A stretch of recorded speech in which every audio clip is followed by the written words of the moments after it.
panahon ngayon, marami na rin tayong nakikitang mga magulang na aktibong sumusuporta talaga sa mga pangarap at talento ng kanilang mga anak.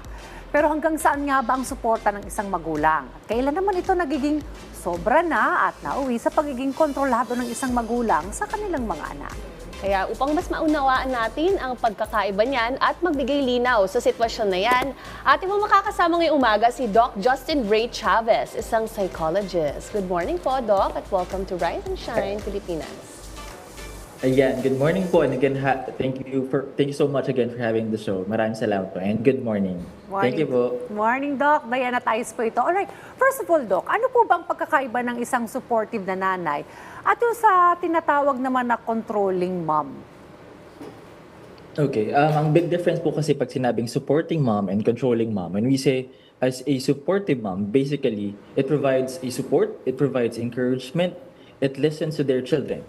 And then on the other end, pag sinabi po natin controlling mom, okay, they're the one na sila po yung nagkasabit when it comes to their perspective, kung ano pong interest nila as their parents, they instill it to their kids, wherein nangyayari po ay control na, and they don't listen to the perspective of the kid basically.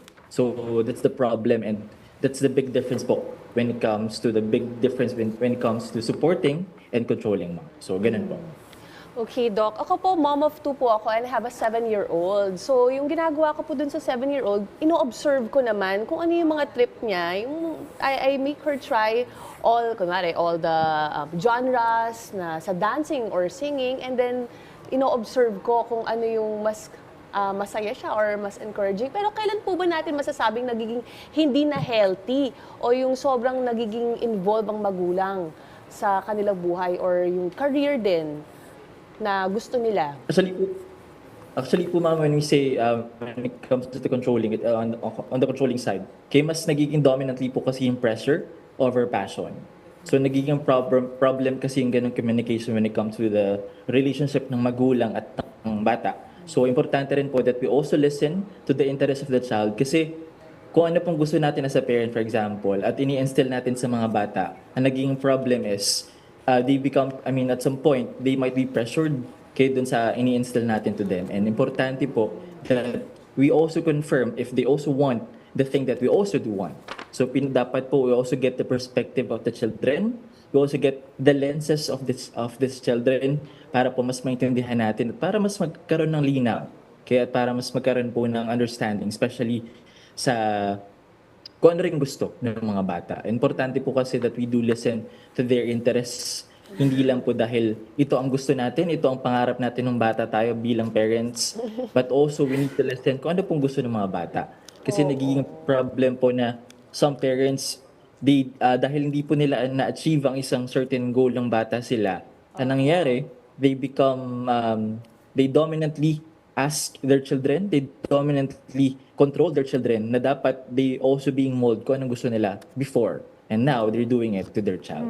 Ganun po yung nangyayari. Alright, Doc, just for clarification, anong context ito? Ito ba yung sobrang bata o medyo adulthood level na? Kasi siyempre kapag sa bata, hindi mo naman, naririnig ko rin ito sa mga nanay na hindi mo naman pwedeng ibigay lahat ng gusto, hindi ba?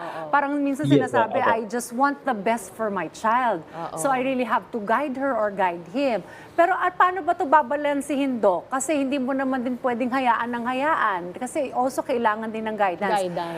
Ano ba yung pwede mong maging advice dyan? At what are the signs or yung mga senyales na, teka lang, parang ito naman ay toxic na o sobra naman yung pagkakontrol.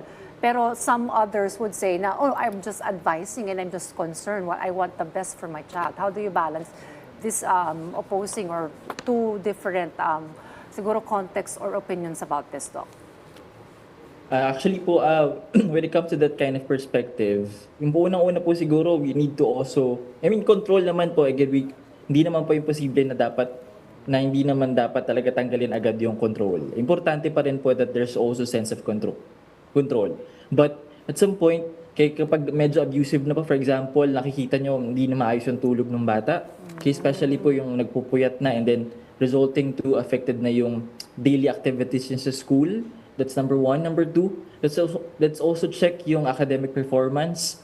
Kaya kung naging malaking effect na po yung overly supportive natin, nakikita nagiging spoiled na po yung bata. Okay?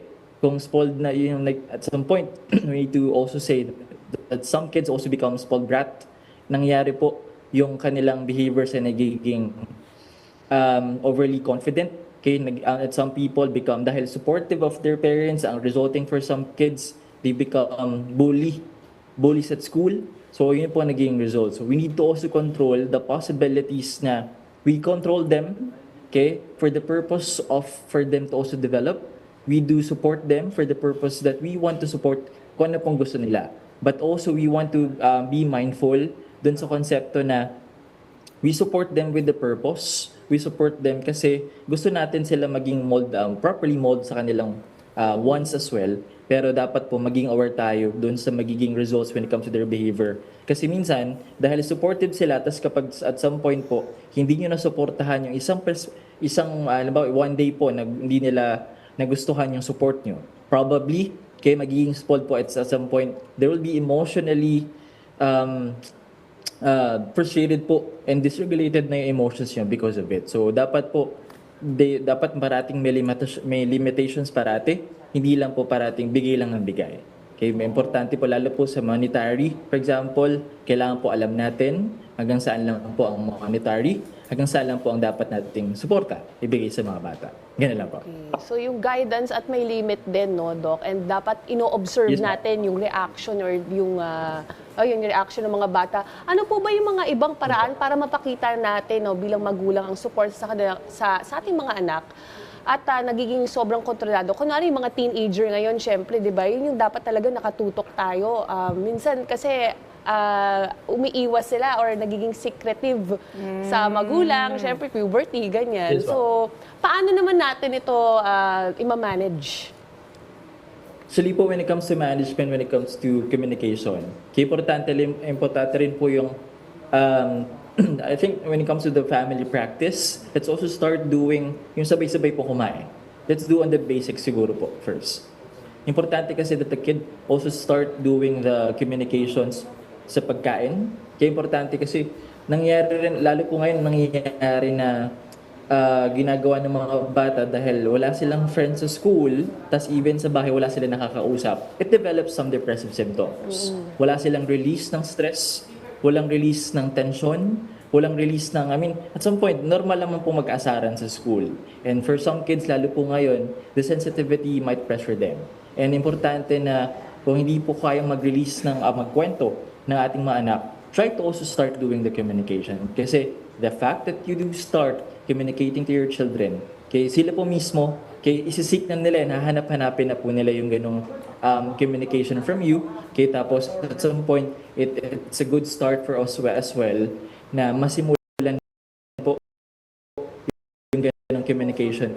After you start those kind of communication, it can also build confidence po na kahit stress sila, may release at meron silang safe space kung tawagin po, which is our hope. Yun na ba?